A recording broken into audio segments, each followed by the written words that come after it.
황소장TV입니다. 2월 15일 방송을 시작합니다.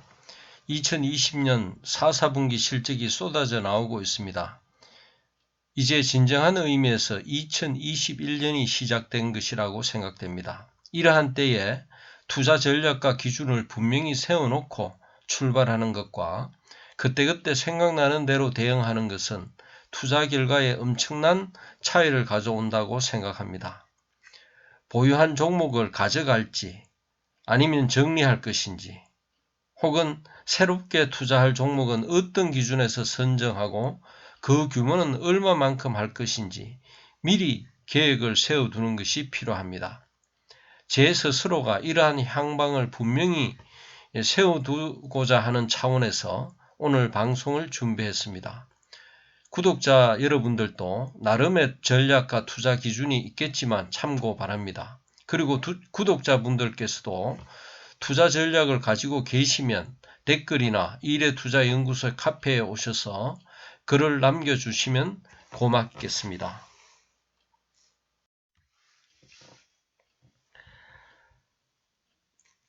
구독자 여러분은 투자와 투기를 어떻게 구분하는지요? 저는 우리나라 미래에 기여하는 주식 거래는 투자이고 기업에 대한 평가보다는 돈벌이에 급급한 주식 거래 행위는 투기라고 생각합니다. 올바른 투자가가 많이 있을 때 기업도 살고 산업도 살아나고 우리 경제도 번영하는 길이라 생각됩니다. 그러나 투자면 어떻고 투기면 어떤가, 돈만 많이 벌면 되지 하는 생각에 기업에 대한 올바른 평가보다는 돈벌이에 급급하여 심지어 기관들도 개인 투자가들을 속이고 현혹시키는 일이 비일비재하게 일어납니다. 그러면 우리 경제를 살리는 투자 방향을 어떤지 한번 살펴보도록 합시다. 저는 개인적으로 미래 먹거리 산업에 점령하는 기업에 투자하는 것이 우리 미래를 살리는 길이라 생각하고 여기 5대 신산업으로 알려진 AI 즉 인공지능, 또 모빌리티 사회를 가능케 하는 5G, 미래 전기차의 핵심인 2차 전지, 미래 산업 전반에 걸쳐 급격하게 소요가 증가되고 있는 반도체 산업과 또 우리의 건강한 삶을 보장하는 바이오로 일컬어지는 제약산업 관련 기술력을 가지고 매진하는 기업에 투자의 초점을 맞추려고 합니다. 결국 우리나라는 이러한 5대 신산업의 핵심 기술을 바탕으로 자동차, 선박, 전기, 전자제품, 핸드폰, 화학제품, 또 의약품 등을 만들어 수출해야 지속적으로 성장하는 경제, 번영하는 경제를 이룰 수 있다고 믿기 때문입니다. 이러한 생각을 가지고 있더라도 올바른 투자 원칙과 기준이 없다면 급등락하는 주가와 투기꾼과 같은 세력들에 의해 소신을 잃어버리게 되고 또 투자에 나서다가 결국 자신의 알토란 같은 자금마저 잃게 됩니다. 이럴 때일수록 올바른 투자 원칙을 지켜나가는 것이 중요합니다. 지난번에 소개한 내용이지만 살아있는 투자의 전설인 워렌 버핏의 투자 원칙과 기준을 보면서 자신의 제한된 자금을 어느 종목에 얼마만큼 투자해야 할지 결정해야 할 것입니다. 워렌 버핏은 10년을 보유하지 않을 주식이라면 단 10분도 갖고 있어서는 안 된다고 했습니다. 그리고 모르는 분야에 투자하지 않는다. 누구나 알 수 있는 몇몇 종목에 투자한다는 원칙을 가지고 일생을 이 원칙을 지켜오고 있습니다. 또한 그는 사업 독점성을 가지고 안정적인 수익을 내는 우량 기업을 차려라고 주문합니다. 특히 자기 자본 이익률, 즉 ROE가 높은 기업에 투자해야 한다고 합니다. 그리고 주주 중심의 경영, 즉 합리적 배당을 한다든지 투명 경영을 하는 기업을 택하라고 합니다. 이뿐만 아니라 워렌 버핏은 투자를 피해야 할 기업을 다음과 같이 분명히 제시했습니다. 첫째, 경쟁이 치열하여 ROE 즉 자기 자본 이익률이 낮은 항공사나 자동차사, 제지사 등은 피하라고 합니다. 둘째, 한 가지 제품에 올인하여 경기 변동이나 경영 환경 변동에 취약한 기업은 피하라고 권하고 있습니다. 셋째, 정부의 각종 규제를 받는 기업은 피하라고 하고 있습니다. 우리나라의 이 경우를 적용을 해보면 한전이나 통신 3사, KTNG 등은 정부의 가격 규제 등이 심한데 가급적 피하는 것이 좋다고 보입니다. 물론 이들 종목 가운데서 현격히 저평가되어 있거나 어떤 이슈 등으로 일시적 주가 급등이 예상될 경우에는 단기 투자 대상으로 활용할 필요가 있다는 것도 분명합니다.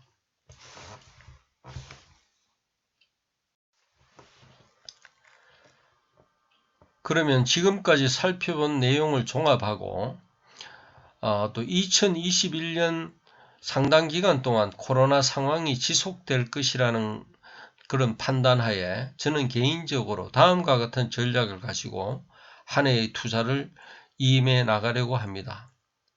구체적으로 보면 이 슬라이드에서 기록한 대로 5가지 테마, 즉 AI, 5G, 2차전지, 반도체, 제약 관련 테마와 2가지 이슈, 즉 자율전기차, 플랫폼 관련 이슈를 주도하는 기업에 투자하려고 합니다. 물론 최근 부상하고 있는 원자재 슈퍼사이클 이슈라든지 친환경 이슈, 또 코로나 이후 여행 수요 급증 이슈, 또 글로벌 기업들의 M&A 이슈 등에 대해서도 관심을 가지고 적절히 대응해 나가려고 합니다.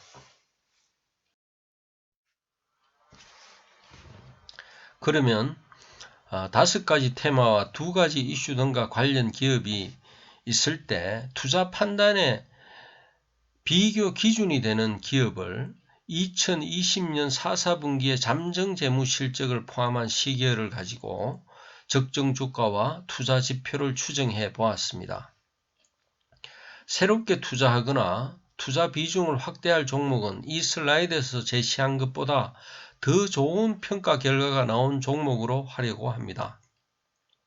예를 들면 인공지능, 5G, 반도체 및 자율주행 전기차 관련 이슈 종목은 최소한 삼성전자보다 상승 여력이 월등히 높거나 투자 지표도 더욱 양호할 때 투자하는 것입니다. 그렇지 않으면 삼성전자에 투자를 집중하는 것이 더 좋다고 판단합니다. 2차전지 관련 종목은 LG화학보다 상승 여력이 더 높거나 투자 지표도 월등히 좋은 기업에 투자하려고 합니다.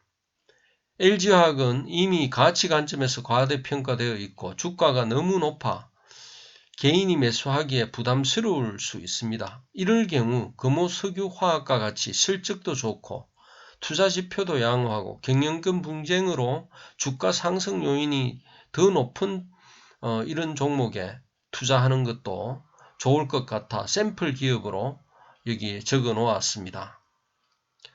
바이오나 제약 산업의 경우 동화약품보다 상승 여력이 더 높거나 투자 지표가 양호할 때 투자하려고 합니다. 사실 동화약품은 잘 알려지지 않은 기업이지만 제가 제약회사 전체를 조사해 보니 바로 이 동화약품은 코로나 치료제 이슈라든지 진통제, 근육통, 대장염 치료제 등 제약사 가운데 가장 다양한 형태의 테마와 이슈를 가지고 있는 종목이었습니다.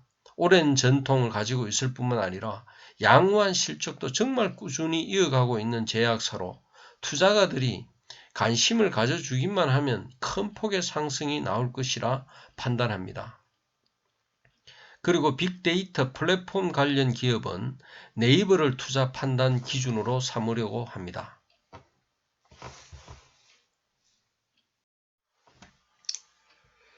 이러한 기준이 세워져야 개인 투자자를 혼돈에 빠뜨리는 세력의 농락에 빠지지 않게 됩니다. 최근 개인 투자가들을 혼란에 빠뜨리는 삼성전자를 보면서 설명드리도록 하겠습니다. 수프개미로 불리는 개인은 대개 시총이 2천억 이하의 기업의 작전을 꾸미지만 시총이 이렇게 큰 기업은 기관과 외국인이 세력이 되어서 해당 종목의 주가 향방을 주도합니다. 그래서 이 세력들의 의도를 파악하지 못하면 재탕, 삼탕으로 나오는 뉴스에 흔들리게 되고 호가창의 매수 숫자에 쏟게 되어 성급하게 매매하게 됩니다. 삼성전자 관련 재탕, 삼탕 하는 뉴스는 삼성전자가 어떤 회사의 특허 소송에 걸려 엄청난 위기를 맞게 되었다. 혹은 어떤 나라가 반도체 산업을 키우려고 수십조에 이르는 반도체 지원책을 내놓았다는 식입니다. 따라서 자신의 주력 종목에 대해 연구할 뿐 아니라 세력의 움직임이나 의도를 간파하고 있지 못하면 치밀히 움직이는 이들의 전략에 말려들게 되는 것입니다. 세력은 각종 미디어를 활용하여 공포감을 조성하고 주식시장을 흔들고 자신들의 입맛대로 시장을 끌고 갑니다. 이러한 의도에 속지 않으려면 분명한 투자 전략과 원칙이 있어야 합니다. 그러면 최근 지속적으로 하락하고 있는 삼성전자를 이제 어떻게 해야 할까요?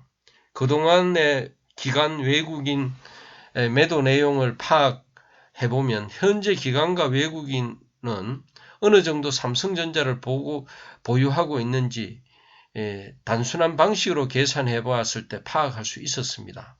슬라이드에서 보듯이 고맙게도 기관과 외국인이 보유하고 있던 단기성 유통 주식은 이제 정말 거의 소진한 것으로 보입니다. 지난주 매도는 그날 호가창에서 가격을 눌러 매수한 것을 장막판에 다시 대량 매도하여 가격을 떨어뜨렸습니다.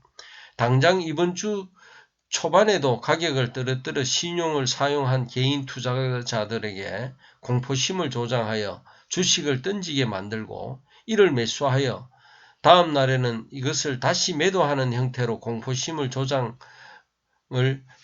조장을 이어갈 가능성이 있습니다. 연기금도 한국물 비중 축소라는 이유를 대며 삼성전자 중심으로 꾸준히 매도하고 있는데 좋지 않은 의도가 있는 것으로 보입니다. 그럼에도 불구하고 삼성전자는 오직 기업형 소비자든 개인 소비자든 그 요구에 부응하여 최우수 제품을 만드는 데 집중하기에 그 실적을 이어가고 결국 실적에 따른 주가의 추가 상승도 이어질 것입니다. 따라서 개인 투자자는 삼성전자의 배당금으로 살아간다는 심정으로 자신이 보유한 물량을 잘 지켜가는 용기가 필요한 시점이라고 생각됩니다. 지난 연휴 기간 동안 휴식을 하며 적정 주가 평가 모형을 업그레이드 했습니다. 앞으로 더욱 정밀하게 적정 주가 추정과 투자 지표를 산정할 수 있게 되었습니다. 구독자분께서는 궁금한 종목이 있으면 언제든지 평가 의뢰해 주십시오. 시간이 허락하는 한 신속히 분석하여 게재하도록 하겠습니다. 4분기 실적 자료가 나오면 가치 성장주로 추천했던 종목을 최우선으로 재평가하도록 하겠습니다. 그리고 이어서 시총 상위 종목, 또 구독자 의뢰 종목 등의 순서로 추정하여 방송하도록 하겠습니다. 오늘은 여기까지 하겠습니다. 감사합니다.